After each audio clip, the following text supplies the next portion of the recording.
नमस्कार दोस्तों, आप देख रहे हैं रॉयल बुलेटिन। दिल्ली विधानसभा चुनाव में आम आदमी पार्टी की करारी हार के बाद राजनीतिक बयानबाजियों का सिलसिला जारी है। शिवसेना यूबीटी सांसद संजय राउत ने आम आदमी पार्टी की हार को लेकर गंभीर टिप्पणियां की हैं। उन्होंने कहा कि अगर कांग्रेस और आप एक साथ बैठकर चर्चा और समझौता करती तो भाजपा को दिल्ली में ये ऐतिहासिक जीत नहीं मिलती। राउत ने आरोप लगाया कि दिल्ली चुनाव की हार के लिए सभी पार्टियां जिम्मेदार हैं और इस हार में आम आदमी पार्टी और कांग्रेस दोनों एक जैसी जिम्मेदारी रखते हैं। उन्होंने गठबंधन राजनीति में अहंकार की आलोचना करते हुए कहा कि इस राजनीति में धैर्य और परिपक्वता की जरूरत है, खासकर जब कांग्रेस को गठबंधन में बड़े भाई के रूप में जिम्मेदारी निभानी होती है। इससे पहले भाजपा ने दिल्ली चुनाव में ऐतिहासिक जीत दर्ज करते हुए 70 में से 48 सीटें जीती, जिससे उन्हें 2/3 बहुमत हासिल हुआ। वहीं आम आदमी पार्टी को 62 सीटों से गिरावट आई और केवल 22 सीटें ही मिली। इस हार ने दिल्ली में भाजपा की 27 साल बाद सत्ता में वापसी को मजबूत किया है।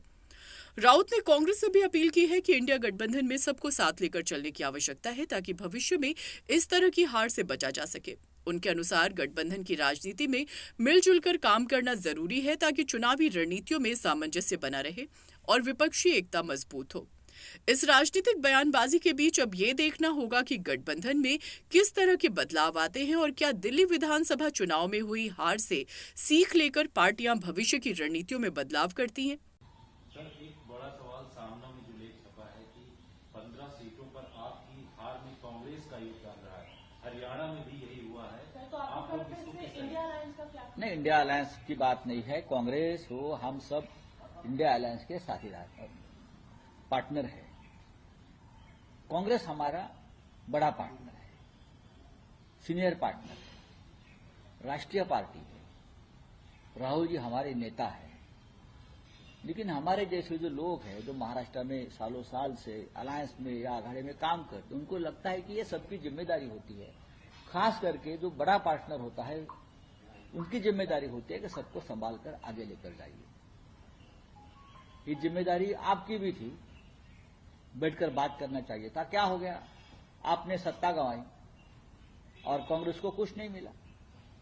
अगर दोनों बैठते, बातचीत होती, 2 कदम कोई आप वाले आगे पीछे करते या कांग्रेस वाले करते, तो शायद मुझे लगता है जिस तरह से बीजेपी को जीत मिली है वो नहीं मिलती। तो इसके पीछे आप क्या कारण मानते हैं, किसकी वजह से? सब लोग, everybody is responsible for this defeat. आप भी जितनी जिम्मेदार है उतनी कांग्रेस भी है।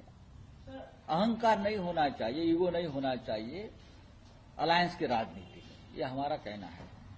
महाराष्ट्र में हमने 25 साल तक बीजेपी के साथ काम किया है। 25 साल एक अलायंस टिकना ये बड़ी बात है।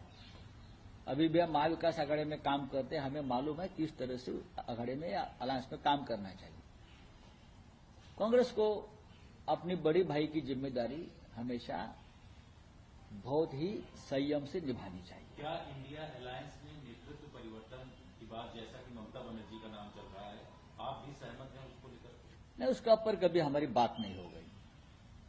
जब हम एक साथ बैठेंगे इंडिया अलायंस की बैठक में, तो उसका ऊपर कोई चर्चा करना चाहते हैं तो चर्चा होगी। उसमें नई बात क्या है? चर्चा है, डेमोक्रेसी है। बीजेपी में अगर डेमोक्रेसी नहीं है उसका मतलब ये नहीं कि इंडिया आघाड़ी में नहीं है, इंडिया अलायंस में नहीं है। हमारे यहाँ डेमोक्रेसी, हम अपनी बात रख सकते हैं। उमर अब्दुल्ला जी ने एक बात रखी है ना, झगड़ते रहो, चर्चा होगी उसके ऊपर। तो क्या सब कुछ ठीक नहीं चल रहा है? हर न्यूज के लिए सब्सक्राइब करें रॉयल बुलेटिन।